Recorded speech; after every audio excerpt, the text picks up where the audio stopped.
What is going on, people? Welcome to the first ever official Hip Hop Orchestra Presents podcast with me, MD, and founder of the Hip Hop Orchestra, Georgio Savvides.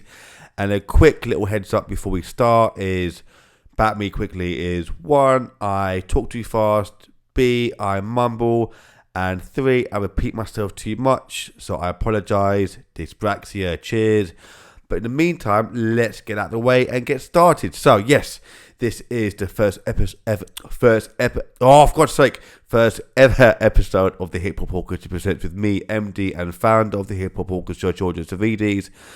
And for this particular podcast, how things are going to work is we're going to break things down into different chapters, such as an introduction to who we are and why we started, to talking to some of the HHO family, to some of our biggest achievements today, to behind the scenes stories, talk about projects that were in talks for a long time and didn't work out and why, and many more things. So for this particular episode, I'm going to keep it really short and really simple and basically just introduce to you all to who we are and why we started, and a bit about myself as well. So yes, we are the Hip Hop Orchestra, a group that was made by myself 8 years ago, back in 2012, with the intentions of changing perceptions of both classical and hip-hop music. And the reason for that being was, I want to talk to any classically trained musician, and you'll find out that, their taste in music is so different to what you might expect it to be. Because, like, take me, for example, classically trained, yeah, I'm a hip-hop head at the same time. And at the same time, if you go to the majority, if not all of the classical events, the obvious ones, the demographic, the audience, they are of the older generation, and I want to change all of that. Which is such a shame, because classical music is unbelievable. I'm not saying all of it, obviously, but when you hear it live or perform it is amazing. And when you mix two such different genres together, such as we're doing hip hop and classical, obviously, when you perform it live and get such amazing feedback, performing in front of hundreds and sometimes thousands of people as well, the feedback you get is unbelievable. It's the best feeling ever, and I want to change all that. And at the same time, yeah, that's basically why we started, really. So yeah.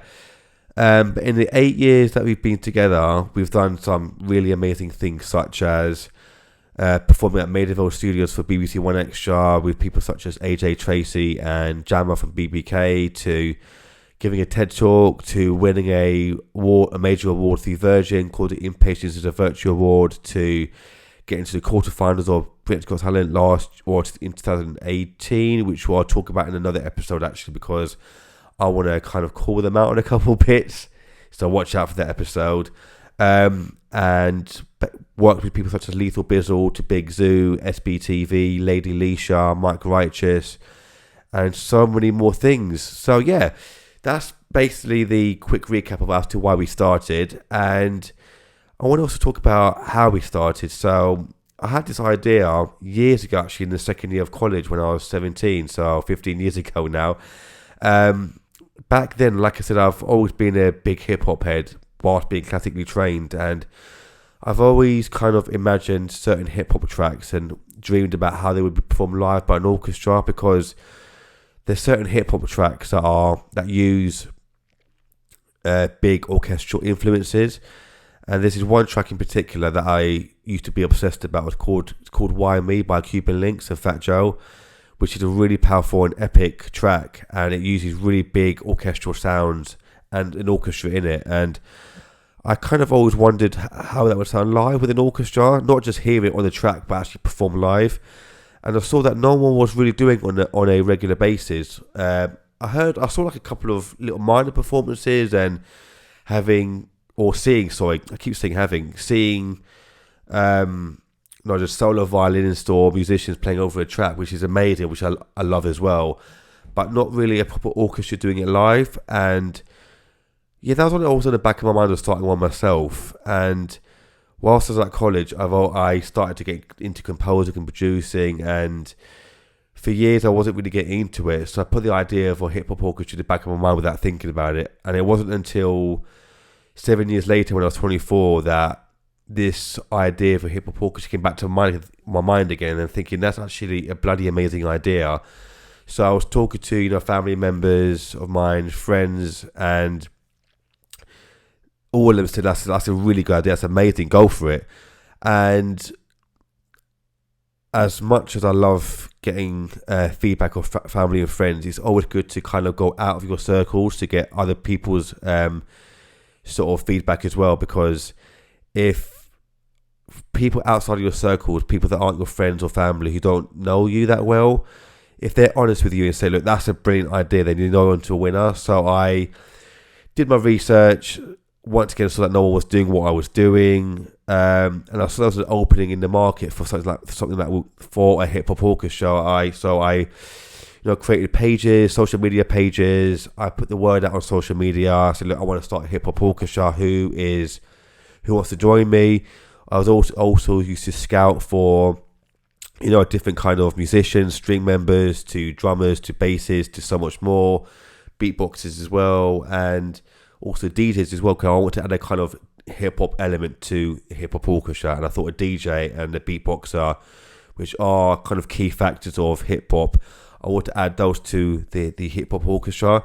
And literally within a few weeks, we had a free rehearsal space, thanks to an amazing company that are no longer around anymore, called Somewhere To, who I want to talk about in more detail, either in this episode or a different one.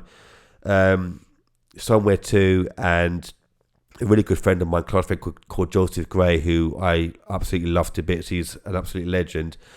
They helped me out get a free rehearsal space, and in a few weeks I had a free rehearsal space, had all the members that I needed, and then things got started from there. And then 6 weeks we had a first ever event through Somewhere To at an art gallery called Ebb and Flow, which I can't remember where that is now, but people were shocked at how good it actually was. People thinking hip hop and classical, that shouldn't work, but it really does. And people from the Big Lottery Fund and people and so forth were at the event and thinking I absolutely love and adore what you're doing. Keep up, it's amazing. And from there, things are just blown up. And the experiences that I've gathered over the years through this, I'm so grateful for them. So it's been absolutely amazing.